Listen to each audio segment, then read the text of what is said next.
family was off the board. So I went and tried to, hit some of my friends up like, yo, who I thought was my friends anyway. Yo, you want to come out and see me perform? And, you start getting excuses here and there. When is it? I'm like, I don't know. I need to get to 5 people. Let me know. I don't know. But this was the last straw. I was riding with one of my, who I thought was my homeboys at the time or whatever.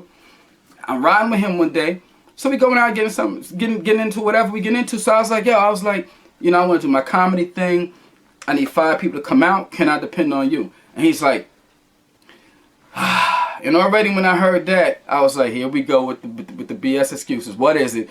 He's like, yo, how much, you got to spend, you got to pay to get in? I said, I spoke to the club owner. He told me I need 5 people to buy a 2-drink minimum. And I said, the cheapest drink is a bottle of water and it's $2.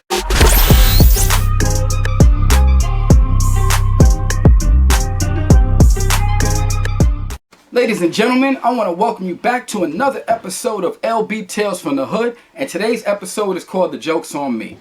This episode takes place around the year I believe was 1998. Around there, 98, 99. I started getting the acting around 2000, so it's about a year and a half to 2 years before, so it was around in 1998.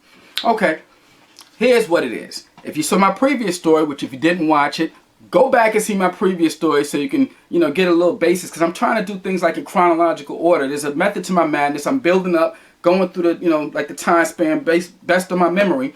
So anyway, I was a class clown back in the day, 7th, 8th grade. I had the whole class laughing. And since then, I had people laughing, telling jokes, all this, that, and the third. So I figured, why not try my hand at stand-up comedy? I was talking to my god brother. He said, you know what? He said, the only way you're going to do it is actually get up in front of an audience, because he said, I'm funny around the house, but you want to make sure that you're just not one of them dudes just funny around the way, locally funny or funny in the house. But when you get in front of an audience, it's like, throwing tomatoes, get them out of here. So I said, all right. I said, whatever, man. I said, I'm bold, I'm willing to do it. I get up in front of the audience and do my thing. So I contacted the New York Comedy Club. So the New York Comedy Club told me that in order for me to go and perform, I need at least 5 people with a 2-drink minimum. So back then, around like 98 or so, when I would go to the clubs, the drinks were around like maybe $8, $9 average, maybe even around 10. So I said, look, I told the club, or I asked the club owner, I said, what is the cheapest drinks that you sell? And they told me the cheapest drinks they sold was a bottle of water. And a bottle of water was $2. So I said, cool, I need 5 people to buy at least 2 bottles of water at $2 each. So that's $4. I said, it's not that crazy. $4 to come out and support me. I was like, back then, I was still a little naive. I believed in my people. I was like, that's nothing, man. I'm like, I'm going to find those 5 people easy. I'm going to do my thing. Now, when it came to family members, I said, okay, my mom work at night, so she's, that's not a factor right now. But another thing is, I kind of didn't want my mom there, because when I did my routine, I was going to do some cussing. I mean, not quite Richard Pryor, Eddie Murphy in that end of the spectrum, but I was going to be performing in front of an adult audience, so I was going to tell adult jokes, so it was going to have some cussing in there. It is what it is. Not that I can't perform without it, but I'm saying I'm at a comedy club. It is what it is, so I was going to do my thing. My grandma, she was up in age, and she wasn't trying. She had to stay here with my grandfather anyway, who at the time when he was alive, he had a stroke. He had issues. He couldn't walk so well, so that was out of the way. So basically, family was off the board. So I went and tried to, hit some of my friends up like, yo, who I thought was my friends anyway. Yo, you want to come out and see me perform? And, you start getting excuses here and there. When is it? I'm like, I don't know. I need to get to 5 people. Let me know. I don't know. But this was the last straw.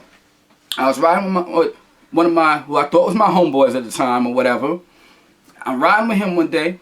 So we going out getting into whatever we get into. So I was like, I want to do my comedy thing.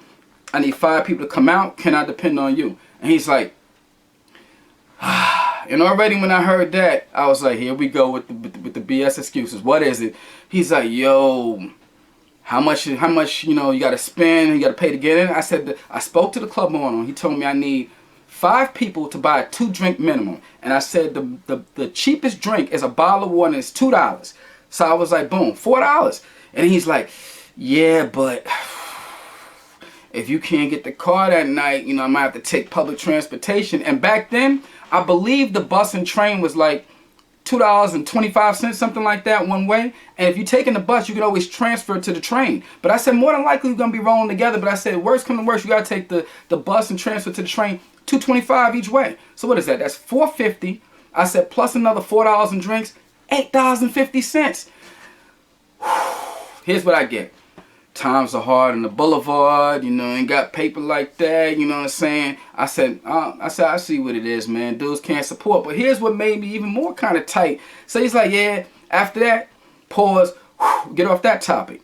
So then he brings something else up. He's like, yo, it's kind of crazy tonight, you know, I'm stressing a little bit, you know what I'm saying? He's like, yo, you want to ante up on the dub?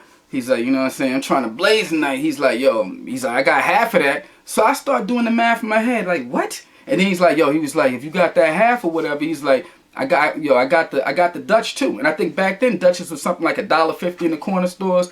So I started doing the math. I'm doing the calculating in my head. I'm like, half of the dub, that's $10 right there. You got the Dutch, that's $1.50. I'm like, so already you talking about spending $11.50 tonight. What I asked you to do, it's gonna cost you what we said the amount was, $4.50 plus $8.50. So I'm like, oh, I see what it is. You got money for what you want to do, but when it comes to supporting your boy, you ain't got no paper for it. So I was like, so I'm looking at him like, really? But you know what I did? Skirt! Took him, dropped him right back off where I got him from. Like, yeah, man, you know what? I got something to do. I can't hang. I was tight, man. I went home and I was just like, punching in the air like, yo, man, I know a bunch of suckers. I'm like, yo, how people, and see, the thing that get me is whenever somebody tell me they doing something, I'm always supporting, man. You doing this, you doing that, you rapping, whatever, if it's within my power. Because, you know, if it's in my power, somebody say they can perform here and there, you know, I'm going to try to make it out. Other times, there's other factors where I couldn't make it, but people know I'm a support, man. But when it came time to me doing stuff, it seemed like a lot of my so-called people never supported. But it come with the game, man. You know, I don't know if it's hate, like, they just don't want to spend the money for it. Sometimes people around, you'd be surprised. They might not want to see you blow up because they're like, what if I know this dude and he blows up and he gets big?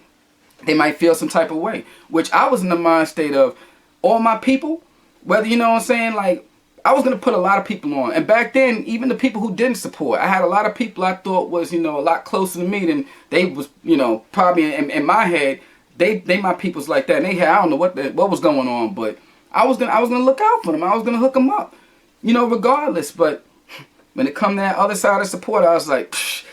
So I was really tight for a second. And back then, I gotta admit, it got to me. So I said, you know what? Forget it, man. I'm like, whatever, man. I guess it ain't meant to be. And it's crazy. The club owner kept calling me for months and months and months. Yo, we have space. We're gonna get you up here. You got your 5 people. I was like, nah. I was like, I'm still working. He's like, yo, when you work on it, you know what I mean? Just let us know. We got that spot for you. And you know what's funny? Basically, and that's the title episode, The Joke is on Me, because I was like, I wanted to tell the jokes, but look, the joke is on me. I ain't got 5 real people that I can have come up here and support me, but, you know, in retrospect, when I started looking back years later, I had to let a lot of stuff go, because I was the type that, you know, a lot of stuff that a lot of people did to me, it did me dirty, they didn't support, you know, I held on to that for many years, and I was like, yo, that's messed up. But regardless, I didn't let it caused me to have a messed up negative attitude, and I still treated people cool, but in the back of my head I was like, yo, that's kind of foul, man. But then I realized something too.